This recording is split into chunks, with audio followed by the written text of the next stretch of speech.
Olá pessoal, hoje eu e o Tiago estamos aqui para falar sobre insuficiência aórtica com vocês. Então a gente vai fazer esse vídeo a respeito da história natural, quais são as principais etiologias, como que é a anamnese e o exame físico desses pacientes com insuficiência aórtica. Vamos lá? Tiago, e aí, fala um pouco sobre a história natural da insuficiência aórtica pra gente. É bem legal a gente falar de insuficiência aórtica primeiro para a gente trazer na ideia já de conceito, né? O que seria insuficiência aórtica, para você entrar no raciocínio clínico. Insuficiência aórtica é quando a válvula aórtica ela torna-se incompetente para evitar o refluxo, né? O objetivo de uma válvula, primordialmente, é esse. É que você ejete o sangue para uma cavidade subsequente e que ele não volte mais à cavidade anterior. Então, o ventrículo esquerdo se contrai, ejeta o sangue na aorta e a válvula aórtica, quando competente, se fecha e esse sangue não volta. É interessante a gente assinalar que algumas válvulas cardíacas apresentam um refluxo que a gente considera como fisiológico, né? Que seria aquele escapezinho. A válvula aórtica, até que se prova o contrário, não apresenta esse tipo de comportamento. Então, é normal que você não encontre escapes, né, na válvula aórtica. Mas do ponto de vista clínico, nós temos que a regurgitação aórtica ela só passa a ter importância clínica com volumes maiores, né?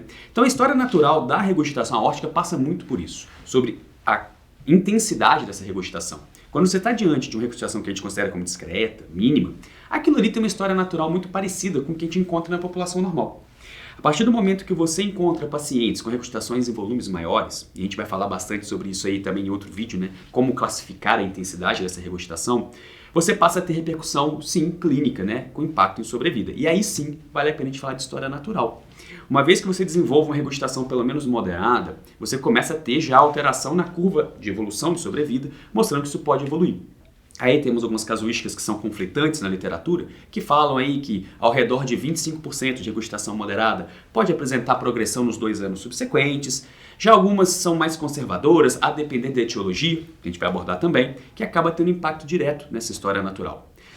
O importante é falar que uma vez que essa lesão progrida, você passa a desenvolver uma sobrecarga de volume nesse ventrículo. E é aí que vem toda a história da valvopatia. A valvopatia por si só não é o problema está na repercussão hemodinâmica que isso gera em cima do ventrículo que está lidando com aquela sobrecarga. E aí vem a grande história, né? E muito bem estudado aqui no INCOR. A gente sabe que aqui tem, né, publicação muito importante que inclusive direciona diretrizes sobre exatamente a história natural da regurgitação aórtica, né?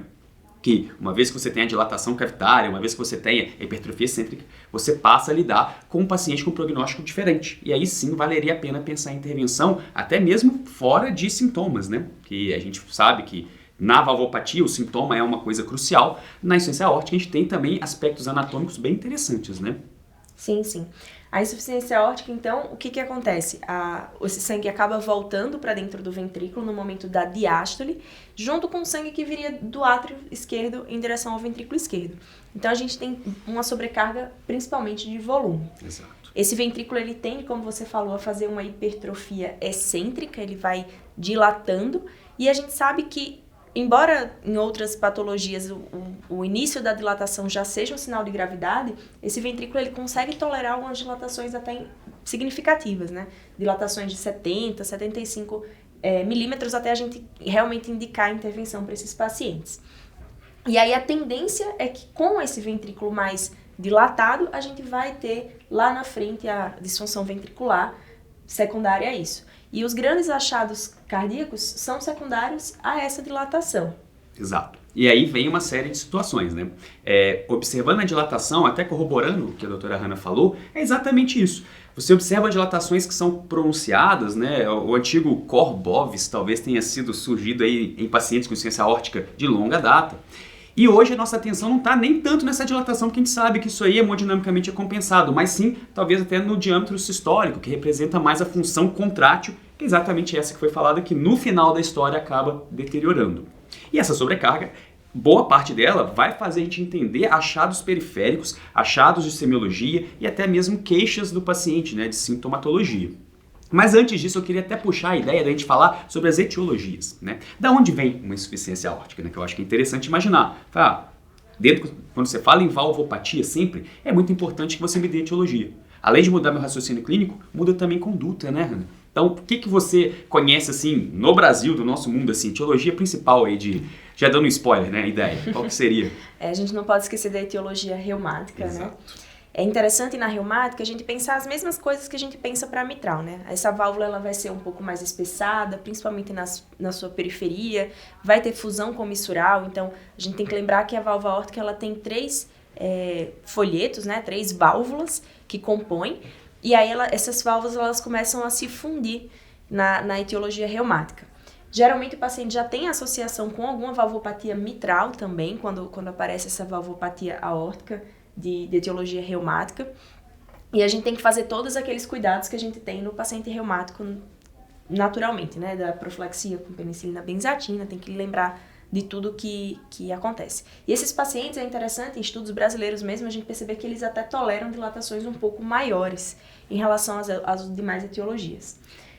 É interessante até isso daí, você já até falando, porque geralmente são pacientes muito jovens, né? Exatamente. Talvez por isso também a complacência desse ventrículo em lidar com essa sobrecarga. Mas exatamente. Pode continuar. E aí, exatamente pegando esse gancho da idade, né? São pacientes jovens e existem outro perfil de paciente, que são os pacientes com etiologia congênita, a válvula aórtica bicúspide, que na verdade a gente chama bivalvularizada, seria o nome correto, já que a válvula aórtica ela tem válvulas e não cúspides.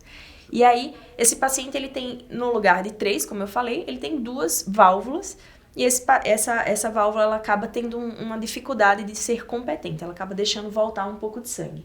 Então, eu já estou falando aí de 2 etiologias que acontecem mais em pacientes jovens.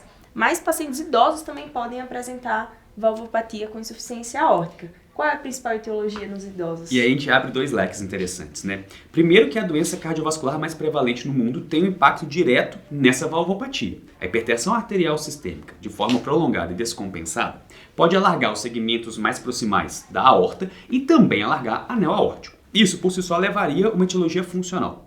Aqui a gente também abre o leque de pensar em dissecção de aorta e eventos agudos, né? Que por si só a gente pode até pensar em gravar um vídeo que é uma conversa totalmente paralela ao que a gente vai falar hoje de insuficiência aórtica crônica, né?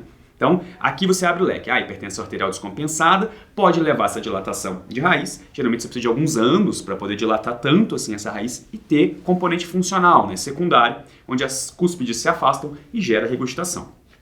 Uma outra etiologia que a gente também fala, e que não é tão prevalente assim, é mais uma outra face da disfunção da válvula aórtica, que é a degenerativa calcífica. Ela pode sim acometer, né, pacientes, aquela válvula calcificada não vai conseguir fazer uma coaptação adequada, leva a regurgitação. A gente sabe que nesse espectro a estenose aórtica acaba tendo uma prevalência maior e até mesmo as 2 lesões combinadas, né? Você tem algum grau de estenose aórtica, algum grau de regurgitação aórtica por degeneração calcífica. Tá? Nesse contexto, acho que a gente consegue abraçar o público de pacientes que é a idade avançada. E a gente não pode esquecer também de alterações do colágeno, né? Talvez não são tão frequentes, mas Marfan poderia dar isso. Algumas alterações de degeneração mixomatosa da válvula mitral estão acompanhadas de alteração da válvula aórtica. Não tem tanta prevalência, mas é sempre bom de citar como também possíveis etiologias. E a gente não pode esquecer também de endocardite infecciosa, né? A gente Exato. também tem, é mais raro, mas tem prolapso, né? Como você falou, Exato. associado também à doença degenerativa mitral. Então, existem outras causas que são menos frequentes, mas acho que essas 4, né, são as mais talvez aqui prevalentes. abrace, exato. E aí, esse paciente, ele tem, então, já falei, né, no momento da diástole, essa regurgitação da válvula aórtica. Então, o que eu espero ouvir nesse paciente quando eu vou fazer o exame físico? Então, o sopro costuma ser no período da diástole, é um sopro diastólico. E, ao contrário do que muita gente pensa, ele não é pela intensidade que eu vou determinar se essa insuficiência aórtica ela é grave ou não, mas sim pela duração. Então, se esse sopro ele é só no início da diástole, é um sopro protodiastólico, provavelmente está relacionado a uma insuficiência aórtica menos importante. Se esse sopro ocupa toda a diástole, é holodiastólico, está associado a uma insuficiência aórtica mais importante. E essa regurgitação, né, da válvula aórtica, ela faz com que a gente não tenha o fechamento adequado da válvula aórtica e não consiga determinar exatamente o momento da pressão diastólica, né, igual num paciente normal. E essa pressão diastólica ela começa a se reduzir, causando aquilo que a gente conhece como uma pressão arterial divergente, né, uma sistólica normal ou alta com uma pressão diastólica reduzida. E disso deriva vários sinais periféricos, né, Tiago? Ainda estou para falar que talvez seja esse o ponto onde as pessoas examinando os pacientes passam a desconfiar de insuficiência aórtica. Sim. Ninguém chega no paciente e fala, oi, tudo bem? Senta aqui e já vai para a ausculta, né? Você começa, depois de feita a sua anamnese, você vai tomar a pressão arterial desse paciente, vai fazer essa aferição. Ali você já se depara com esse achado. Então, não é incomum que você, durante a medida da pressão arterial, você fala assim, peraí, 160 por 40? Aí na sua cabeça vem assim, será que ele tem insuficiência aórtica? E aí você parte para a ausculta. Então, peraí, eu quero procurar um sopro diastólico do tipo regurgitativo, bonitinho, aspirativo, bonitinho como tem que ser. Isso na valvopatia é interessante, né? Cada sopro tem um nomezinho específico. Quando a gente fala um sopro diastólico aspirativo, na sua cabeça já vem, ok, é uma insuficiência aórtica. Mas do ponto de vista descritivo, como a Hannah falou, é exatamente isso, é um decrescendo que ocupa a diástole. Se ele ocupa toda a diástole, você estará diante de um sopro mais grave, né? Você imagina que então tem muito tempo ali de regurgitação, muito volume voltando. Não é basicamente a intensidade do sopro, né? Sim a duração dele. Mas voltando a essa ideia, então você viu ali que existe essa pressão arterial divergente causada por causa dessa incompetência da válvula, não consegue manter a pressão diastólica periférica. Então desaba essa pressão diastólica e isso cria o que nós chamamos de pressão de pulso, né? Essa divergência entre a sístole, pressão sistólica e diastólica, quando passa de 70 milímetros de mercúrio, você está diante de um paciente que tem uma divergência pressórica e aí surge a pressão de pulso, que na verdade é o que comanda todos os achados periféricos. E aí, se a gente fosse ficar falando aqui, nós temos mais de 40 epônimos de achados periféricos, mas que basicamente podem ser resumidos como tudo pulsa na insuficiência aórtica. Se você for examinar o leito ungueal do seu paciente, ele vai estar pulsando, isso é um sinal de kink. Se você observar a cabeça do paciente durante o repouso, na conversa, a cabeça está pulsando, sinal de Mussé. E aí você consegue achar fígado, consegue pulsar, se você olhar pupila, vai pulsar. Úvula. Pulso periférico. Então, a gente tem aquele pulso clássico em martelo d'água, né? Aquele pulso que ele acende de forma rápida, bem intenso, e que também cai de forma rápida. E isso é visto, né? É bem interessante no corpo inteiro. Exato. E aí, qual é a principal queixa do paciente quando chega no seu consultório relacionado à insuficiência aórtica? O que esse paciente costuma sentir? Então, quando a gente fala em doenças valvares, valvopatias, a principal queixa que você encontra, né, é a dispneia, insuficiência cardíaca, falta de ar, cansaço, da forma que você quiser relatar. Então, é um paciente que se cansa aos esforços. E aí você vai, inclusive, utilizar qual esforço ele faz para poder classificar, né, a classe funcional de sintomas que ele apresente. Então, esse é o primeiro sintoma que geralmente apresenta. Outros sintomas podem acontecer? Podem. Alguns pacientes podem relatar batimento em pescoço, principalmente quando tem sinal de córrega, né? Você percebe que aquele pescoço também pulsa, tudo pulsa na insuficiência aórtica. São pacientes que em fase muito mais avançada podem acordar com dor torácica noturna. Isso é bem interessante, né? É uma dor torácica do tipo anginosa que acontece no repouso. E na atividade física ele melhora, né? Eu acho isso legal, todo mundo pergunta isso, é uma excelente questão para pegadinha de prova, né, durante a graduação. Assim, me explica por que um paciente com insuficiência aórtica apresenta dor torácica anginosa noturna. E a ideia é bem simples de você entender. Se a pressão diastólica está baixa, como foi explicado, você perde o momento de perfusão adequado das coronárias. Então ele gera uma isquemia quando ele faz bradicardia e está ali em repouso. Aí ele agita a corda por causa da dor, ele melhora a frequência cardíaca, ele melhora a pressão de perfusão da coronária. Então, é simples isso aí. Então, você tem dispneia, como que talvez a principal queixa de sintoma. Você tem essa dor torácica, mas em quadros muito específicos e geralmente paradoxal, né, contraditório, baseado nesse raciocínio clínico. E alguns pacientes também podem apresentar quadros de hipotensão, queixa de tontura, né, principalmente por causa dessa pressão, lipotímia, por causa dessa pressão já mais baixa. Pode até apresentar síncope, mas geralmente ele procura você antes de sincopar, né? Ele fala assim, olha, eu tô ficando tonto, eu levanto rápido, parece que tudo tá rodando. E tem muito a ver com essa pressão diastólica atuando na pressão de perfusão, né? Essa questão da frequência cardíaca me lembrou uma outra coisa interessante. Esses pacientes, às vezes, taxados de insuficiência cardíaca por ter o desvio do ictus, uma cardiomegalia no raio-x, né? Esse coração um pouco mais dilatado. Às vezes as pessoas entram com beta-bloqueador, esses pacientes ficam mais bradicárdicos e eles relatam uma piora. Então, piora da insuficiência cardíaca com beta-bloqueador. Exato. Por quê? Porque eu vou aumentar o tempo de diástole, né? Vou tornar ele mais bradicárdico, aumento o tempo de diástole e esses pacientes acabam regurgitando mais e tendo mais sintomas.